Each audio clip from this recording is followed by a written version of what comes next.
ഇന്ന് നമുക്ക് ചായയ്ക്ക് ഒരു മുളക് ബജി തയ്യാറാക്കാം. ഈ മുളക് നടുക്കെ കീറിയിട്ട് ഇതിൻ്റെ ഉള്ളിലെ അരിയെല്ലാം എടുത്ത് കളഞ്ഞതാണ്.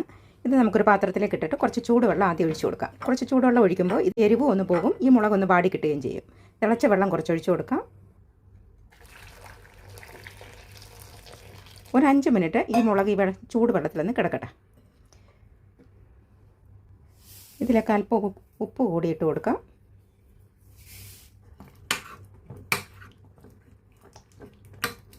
ഇത് കുറച്ച് സമയം ആകുമ്പോഴത്തേക്കിനും ഇത് നന്നായിട്ടങ്ങ് വാടി കിട്ടും. ഇത് ഈ ചൂട് വെള്ളത്തിൽ ഇങ്ങനെ കിടക്കുമ്പോൾ ഇതൊന്ന് വാടി കിട്ടുന്നുണ്ടെങ്കിൽ നമുക്ക് പെട്ടെന്ന് പൊരിച്ചെടുക്കാൻ പറ്റും.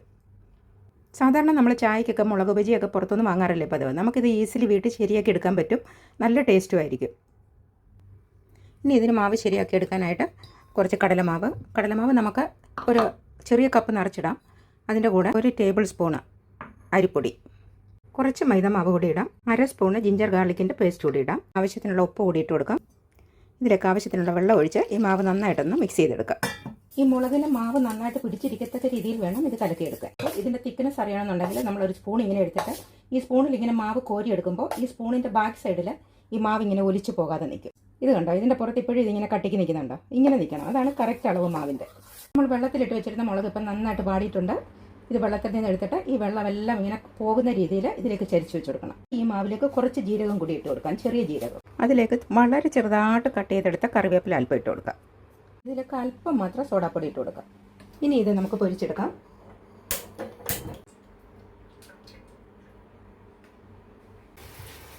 നമ്മൾ റെഡിയാക്കി വെച്ചിരുന്ന പച്ചമുളക് ഓരോന്നെടുക്കുക, ഈ മാവിലേക്ക് ഇങ്ങനെ മുക്കുക, എന്നിട്ട് ഈ എണ്ണയിലേക്ക് ഇട്ട് കൊടുക്കുക. ഒരു സൈഡ് മൂക്കുന്ന അനുസരിച്ചിട്ട് നമുക്ക് തിരിച്ചിട്ട് കൊടുക്കാം.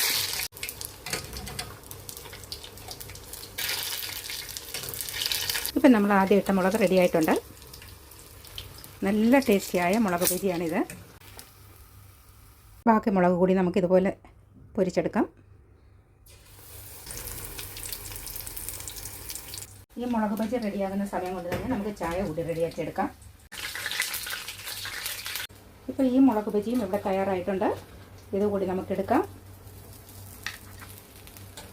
ഇത് വളരെ ടേസ്റ്റിയായ മുളക് ബജിയാണ്. നമ്മൾ ഇതിനകത്തിൽ ജീരകവും കറിവേപ്പിലയും ഇഞ്ചിയും വെളുത്തുള്ളിയും ഒക്കെ ചേർത്തിട്ട് തയ്യാറാക്കിയ ഈ മുളക് ബജി ചായയുടെ കൂടെ കഴിക്കാൻ വളരെ ടേസ്റ്റാണ്. ഇപ്പോൾ നമുക്ക് ചായയും റെഡിയായി, ചായക്കുള്ള സ്നാക്സ് റെഡിയായി. നിങ്ങൾ ഇതുപോലെയൊക്കെ ചെയ്ത് നോക്കൂ. നിങ്ങൾക്ക് ഈ വീഡിയോ ഇഷ്ടമായി എന്ന് കരുതുന്നു. ഇഷ്ടമായെങ്കിൽ നിങ്ങൾ ലൈക്ക് ചെയ്യണേ. Thank you.